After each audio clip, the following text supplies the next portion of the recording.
DAO Watch, episode 21. I thought I was DAO Watch, episode...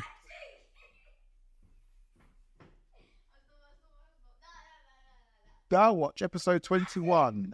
In this episode, we will be looking at the usual suspects of PIVX, Dash, Evmos. Unfortunately, no, we don't really look at them anymore. We're looking at Cosmos, and our guest DAO is going to be the Bankless DAO. We're changing things up a little while in this episode as well, because we're going to be looking at some very interesting presentations by an Ethereum-based DAO tooling kit. And also, we're going to be looking at privacy within DAO voting and a new tool that you can use to have private votes. Well, not quite private votes, but at least the score won't be so obvious. Kind of private votes. DAO Watch episode 21. I'm CryptoSI. This is my loud son. Yep. And by the way, remember, Roman's Going Gaming is coming very, very soon. So make sure to check that out. And he's been promoting his own nonsense on my channel for a while. It ain't nonsense. It is not nonsense. It is a lot of different games. Roblox, Minecraft, Fortnite. And retro games. Like Streets of Rage and stuff, Street Fighter and stuff. And what's those? Destiny. What is it? Oops. That was loud. Right, okay. Thanks for watching. Oh, don't forget to like and subscribe.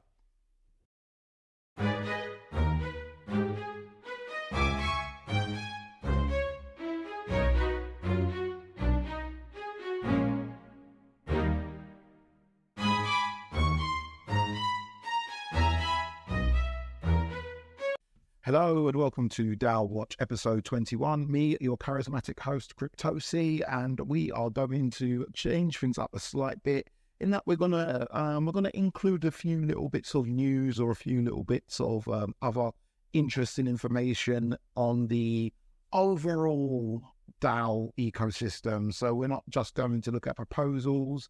I said I would do this come episode 21, and we have finally arrived at episode 21. There's also one other thing I wanted to discuss before we got started. Let's see if I can. I was recently on a Dash show for Dash Incubator. I was recently on their weekly guest show. Yes, here I am. That's me. I'll put the link in the description below, but I was a guest on the Dash Incubator weekly show with Amanda B. Johnson and Ryan, who I was calling Rian for the longest time. Slight mistake there, but anyway, yeah, I was on that show and it was really good fun. I'll put the link to it in the description. It's well worth checking out. We discussed DAOs and we actually discussed quite a lot of Dash. We discussed a little bit of PIVX and how their tokenomics is going to change and what it will mean for the project. I'm kind of in two minds in where to link now. I'll tell you what we'll do. I'll briefly say the guest for this particular episode is going to be Bankless DAO, so we'll get onto those later. But speaking of Dash tokenomics, let's look at the first of our usual suspects, which is Dash. So in this proposal, a person called Foro68 has said, interestingly enough, we actually discussed this proposal when I was on the Dash show, but this person called Foro68 has proposed that all leftover treasury funds go to masternodes at the end of each cycle. Now, I think he might have a small, maybe has a small misunderstanding of, no, I don't think he does actually. Well, let me explain how it works. Every time a new block is created in Dash, a small percentage of that block, a small percentage of that block, a small amount of Dash, is then sent or allocated to be a part of the treasury. And after a period of time, all of that obviously adds up, and that's how much treasury funds the treasury has for that month. People put in proposals, and if they're accepted, then their funds are sent to them. If they're not accepted, then the funds are not sent to them. Now, what this proposal aims to do is that instead of the funds not being created, because what will happen is if let's say in one cycle Dash creates 100 Dash, the treasury creates 100 Dash, 100 new coins are created, and only 50 of them are allocated to proposals. So all the proposals add up only equals 50 Dash. The other 50 Dash will just not be created, right? So that means that there's a slowdown in the inflation of the supply, or in the increase of the supply. There's a slowdown. It's quite small. It's not massive. It's not a massive deal.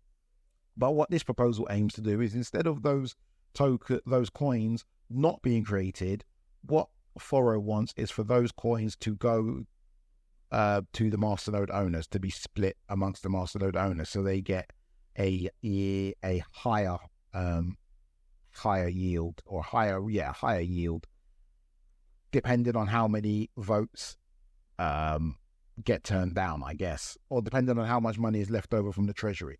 So what he really is aiming to do is to incentivize the masternode owners by effectively making them very, very aware that the funds that are going towards people who put forward proposals are funds that will belong to masternode owners should the proposals be bad. That's a very roundabout way of explaining things. Hope I haven't lost anyone. Okay, so that's the proposal in a nutshell. It's all written here if you want to. Obviously, I'll put the link in the description. Now, for me, this one's a very tricky one, because I'm actually I'm very much in support of the underlying ideas behind this proposal, because that's the reason why I actually create this show in the first place, is to try to increase engagement. What the underlying problem is, and the good thing about this proposal is that he has linked to it, is that what he believes is that masternode apathy is the root cause of Dash's slide into oblivion. I think that's a little bit sensational, but I understand what he's saying, and I think he may have a point. So what he's saying is, because the masternode owners aren't looking at the proposals, because they aren't making sure that the proposals are the best proposals, because they aren't making sure that once people get the money, they come back and they report and say how their proposal is going, that's meaning that a lot of the funds are being sent to proposals that aren't completing, and that aren't producing, and they aren't delivering. And I think he has a point. I think that's a good point. I think perhaps, and one of the problems that I do have with this proposal, not so much the proposal, but the discussion behind it, is that there's no stats to back that up. There's no stats to say, when Dash was doing great, we had a much higher amount of masternode owners engaging. There's no stats to say that. There's no stats to say now we only have such and such amount of masternode owners engaging. What I would say is, you could probably find those out yourself, but I think as he's the person putting the argument forward, he should have included those stats. I feel that with masternode voting, I think people feel that everyone should vote. Every single masternode owner should vote. That's just not realistic. People are going to own masternodes on multiple chains. They're not going to have the time to read all the proposals. They're not going to have the time to do all the research into the people that are creating the proposals, or to do their due diligence as they would if they were investing their own money. They're not going to have the time to watch shows like this, for example, or there aren't other people making shows like this. So I don't feel that there are going to be much more than, at best, 20 to 30% of masternode owners actually voting. If you're getting that many, for me personally, I think you're doing well. I like to liken it more to shareholders voting on stock that they own. right? A lot of people own shares. How many people use those shares to go and vote at the AGM or whenever it is you can go and vote? Not many of them. And I think that's more like what we should be expecting. And this was the same argument I put forward in the Dash Weekly discussion. So for me, whilst I do agree that we definitely do need more engagement from the masternode owners, I don't think this is the right way to go about it. I feel like, and I know he counter argues this and says masternode owners aren't done, but I feel like if you give them further incentive to downvote things, I think they may just downvote things more. And I don't think that the answer to getting better proposals is to downvote proposals more. For the answer to getting better proposals is to have a longer pre-proposal period, to have more engagement on the pre-proposals. This proposal itself, there's no link to any pre-proposal. Even he hasn't bothered to do a pre-proposal.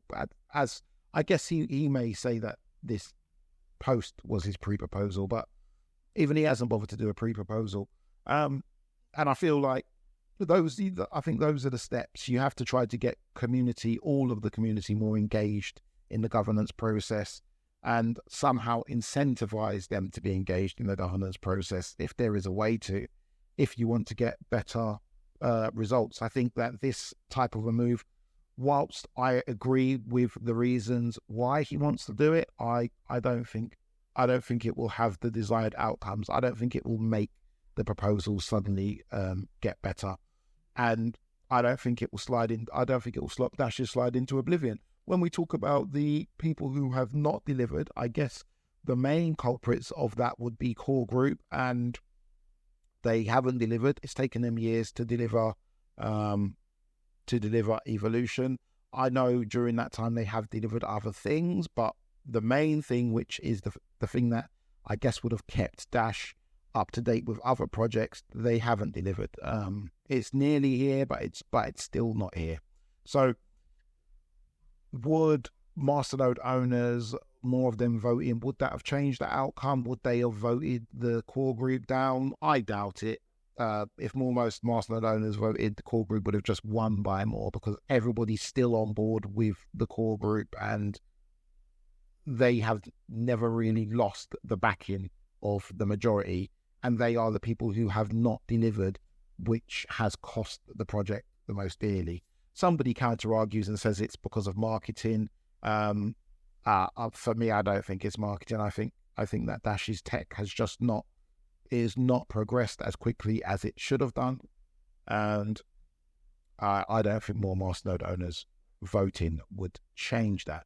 Although I do agree. So for me, on this one, I've decided I'm going to vote no. Obviously, you can vote however you want, and please do add your opinions in the comment section below, and we can discuss it there. Or you can, well, if you're a masternode owner, you can go onto Dash Central and discuss it, which is one of the problems I have with this platform, is that you have to be a masternode owner. I assume you do. Actually, that's not true, because some people here aren't masternode owners. So just forget everything I just said. So I'm going to vote no on that one. And yeah, although I do like it, I do like the fact that he's linked to the other proposals. I do like the reasoning behind it. I just think it's not really going to change things. And I would like it if he'd added the stats to say what voter apathy actually is. I may vote abstain. No, I'm not. I'm lying. I've already voted no, but I may have voted abstain because I also don't think that masternode owners should be the ones to decide whether or not the leftover treasury funds go to masternode owners. There's a clear conflict of interest there. And masternode owners aren't the only people that will benefit or lose out from this decision being made. They're not the only stakeholders in Dash. So whilst they do seem to be the be-all and end-all in as far as the voting tech goes, I don't think we need to back that up with social moves like this, where we only let the masternode owners vote and then give them extra money for it.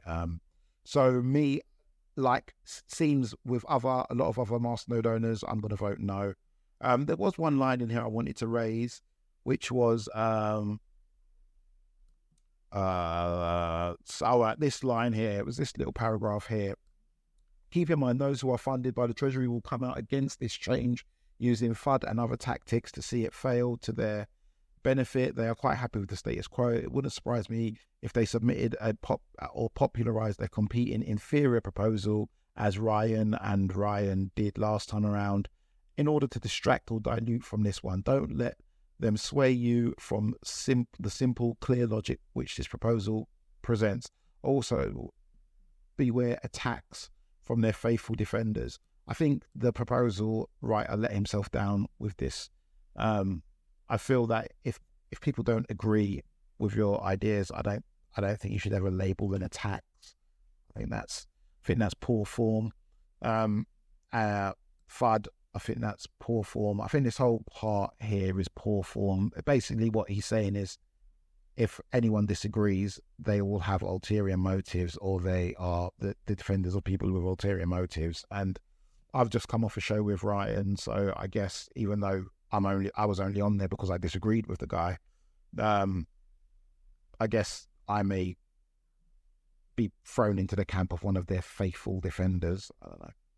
So I don't really like that line. I think he let himself down there. So what I think has come from a very right idea. I think this proposal owner just needs to, if this doesn't pass, which hopefully it doesn't, it probably won't, just needs to go back to the drawing board and consider what other things they can do to increase masternode owner engagement. Possibly he could share, like, and comment on this video, because that might, spread the word and get the masternode owners watching this show, get them involved, get them feeling like, you know what, I can see CryptoSI's beautiful face, and then I can be brought up to speed with what's happening in Dash, and then I can vote, then I can be happy, then I can win at life, and, buy a Bugatti and all that kind of stuff. So let's move on. Governance proposals. Next project is PIVX. PIVX, as the news goes, has dropped 25% in the past few hours. We've just had a Bitcoin crash, so that's horrific. That means that the allocated budget has dropped from 40 odd to 30 odd $1,000. Anybody who'd put in a proposal for a decent amount of money, JS Kitty, I guess it was $4,000 odd before, maybe 4,500 before the drop, is now 3,400.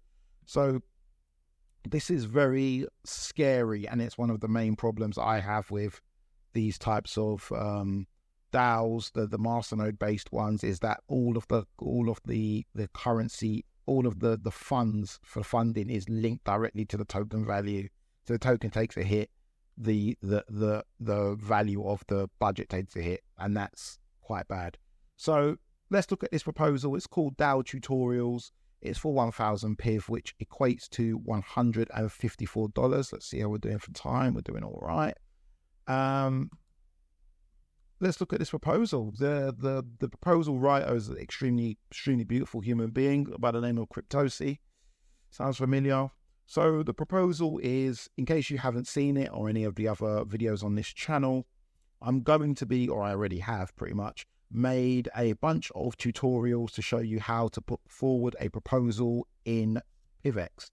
The idea being, I wanted to make some useful resources for people who wanted to get involved in DAOs. And one of the things that you need to do if you want to get involved in DAOs, or you can do, is put forward proposals. And I feel like that's maybe a hurdle too far for some people. They might say, I've got an idea, it would be good if I got paid for this, I want to put in a proposal, but I don't really know how. And then, the football's on, and then they get distracted, and then they never do it. So I decided I was going to make these bunch of tutorials. There's going to be 6 videos, getting started, community discussion, adding the proposal on chain, monitoring the proposal, promoting your proposal, and then reporting.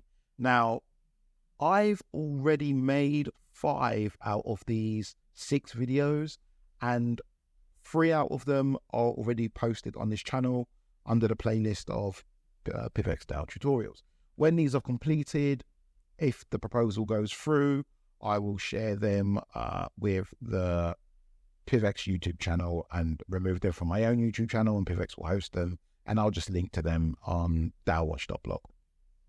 Now, this proposal is beautifully written.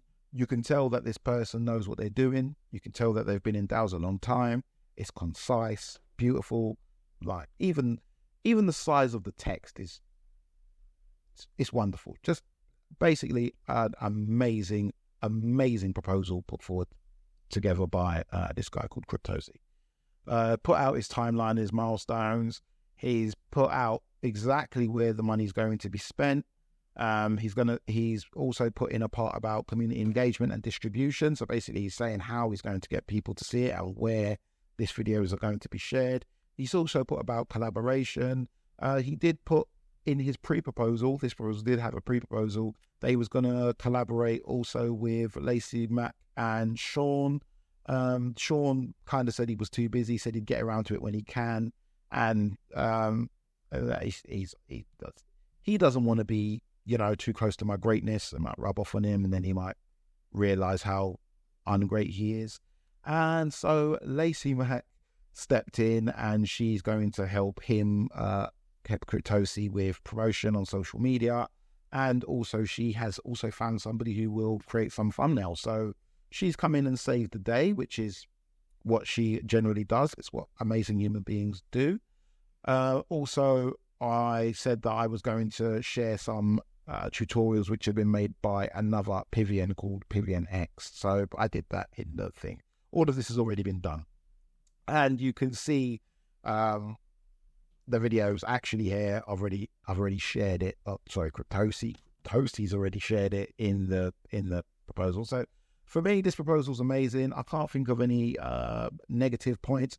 Oh, maybe the only one I would say is maybe, well, there was one actually, that when it came to the collaboration, I think in this one, in the pre-proposal, CryptoSI had said he's going to collaborate with Lacey, Mac and Sean. And I don't think either of them really liked the fact that he said he was going to collaborate with them without asking them privately. So I think that was probably the worst part about this particular proposal.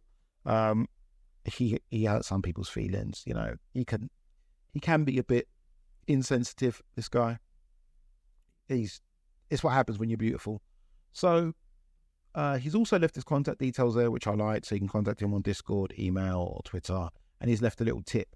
He's got a contingency, which a lot of proposals don't have, which I think all proposals should have. What happens if it doesn't pass? So what he said in his contingency is if it doesn't pass, he's still making the proposals anyway. And if people tip him as much as he's asked for, then he'll just gift the proposals to PIVX and they can do with them as they please. That might put the social media people in a bind, because if the proposal hasn't passed, then regardless of whether it's been funded or not, I don't know that it should go on official channels. The discretion, I guess, is down to the people who have been voted in to manage those channels. I guess that would be the logic. But don't quote me on that.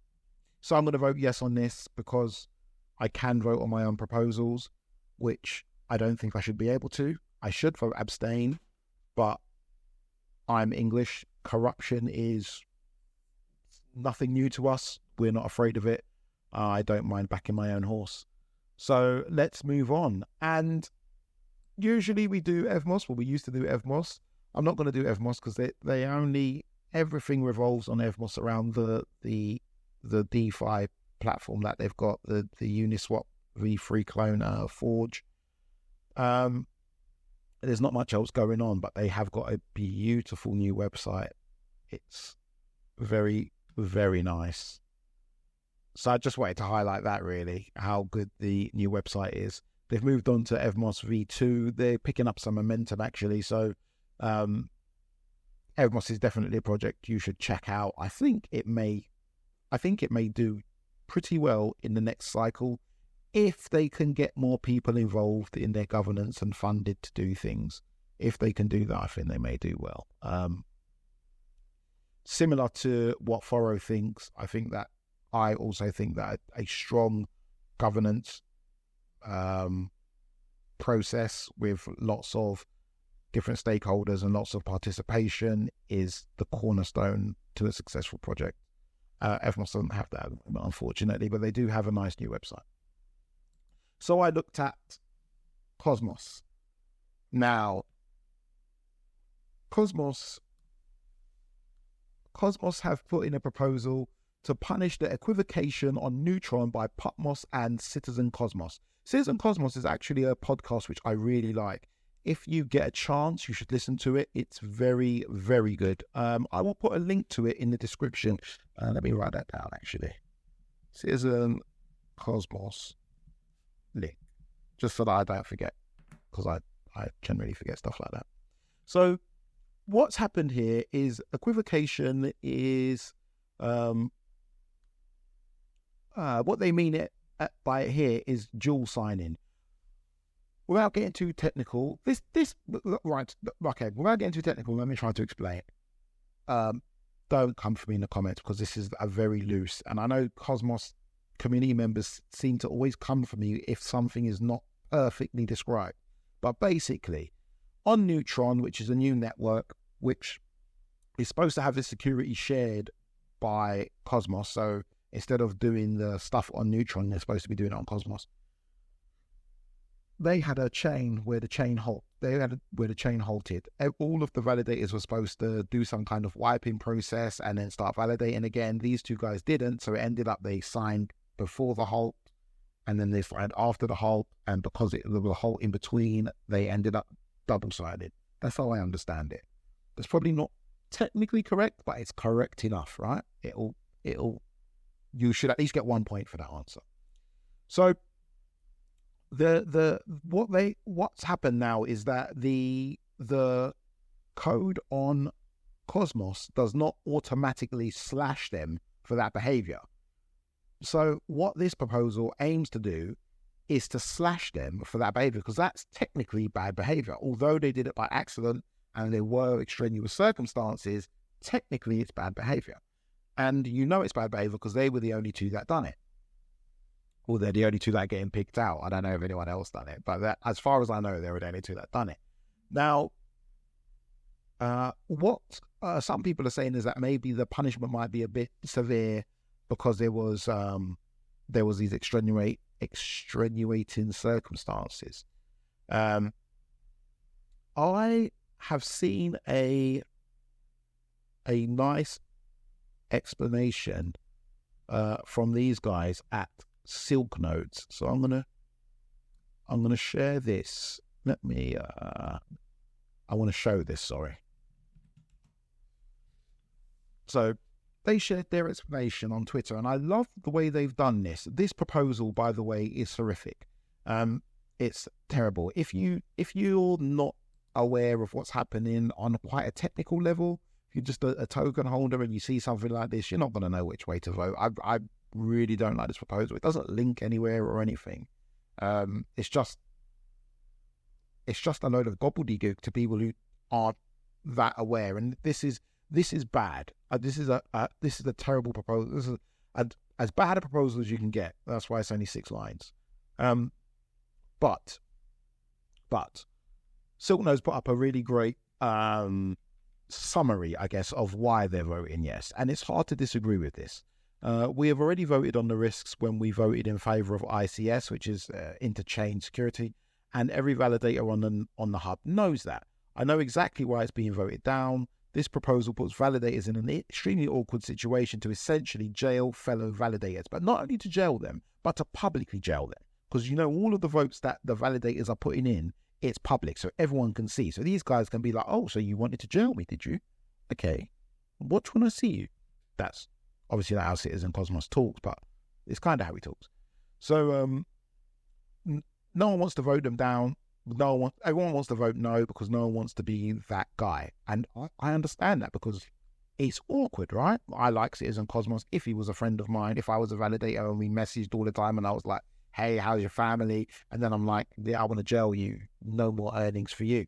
This should be completely automated like it is on every other chain built on the SDK and not be something forced on validators to decide. I mean, any other double sign, this wouldn't be a discussion.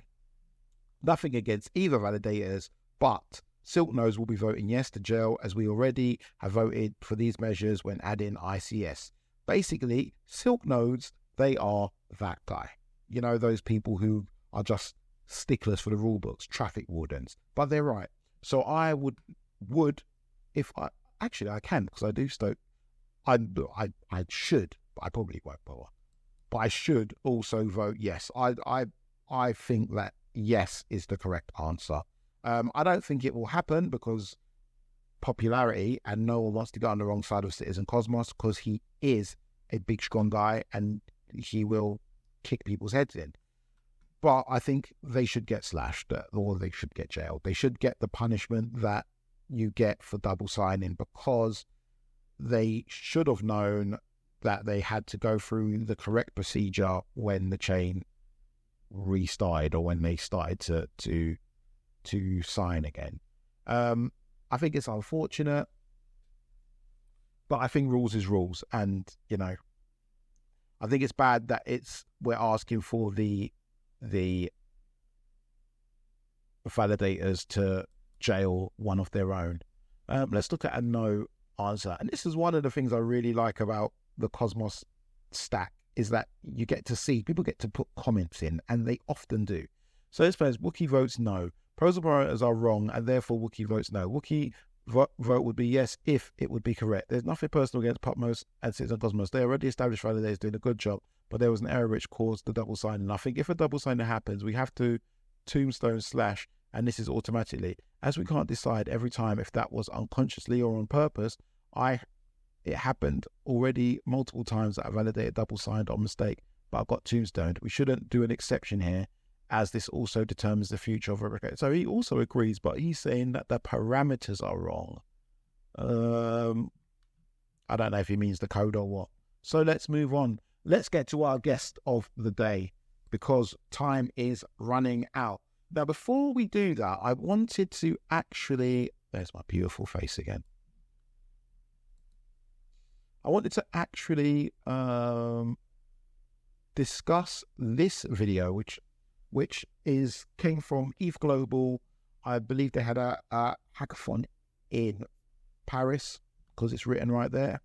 And it was a presentation by Jordi Moraleda about Aragon OSX. In case you don't know, Aragon is probably the top DAO building toolkit on Ethereum.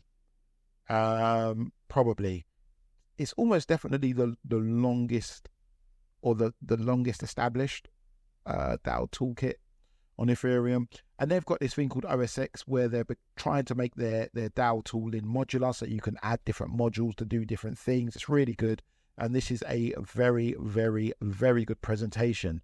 I've obviously said, great talk, definitely top tier tooling for EVM based DAOs. Please keep up the great work. I will link to this video in the description if you're interested in DAOs, especially on Ethereum. But even if not on Ethereum, if you're just interested in DAOs, I think that this is a presentation that you cannot afford to miss. The fact that it's only got 76 views after 2 weeks kind of hurts me, kind of upsets me. It makes me think that people don't care about our future. The mankind is doomed, as my friend often says. Anyway, so go and check that out. And the reason why the link between that is that I believe Aragon have created a DAO called the Bankless DAO. Well, no, sorry. The Bankless guys created a DAO using Aragon called the Bankless DAO, which has got nice and big. It's got 61,000 followers on Twitter, of which I'm not one of them. Excuse me, let me start following them. So let's look at one of their proposals. This proposal was just finished a few days ago, but I thought we'd look at it because I really do like Bankless DAO, despite them having a token price which looks pretty horrific. 98% down from all-time high, but it's 25% up from all-time lows. And I feel like this will grow in the next cycle because the Bankless shows are pretty good. I know they get a hard time for shilling stuff, but I think they get through a lot of good information. And when something big happens, they often pull in great guests to discuss it. The two guys aren't overly technical, but they are technical enough to make it less than Moonboy stuff.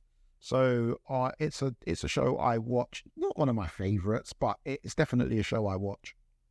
So I thought let's look at one of their proposals, and we'll look at their most recent one. So they've got a media company which is represented by a DAO, and the DAO has its own tokens, and this proposal is for them to add some liquidity on Optimism. Now, they aim to do that by releasing 5 ETH and 2.2 million Bank, which is their own token, from mainnet to establish a full range position, on Uniswap v3. Full range position means that no matter where the price goes, they're going to keep it, and they're not staying between a position, which means it's not really being managed.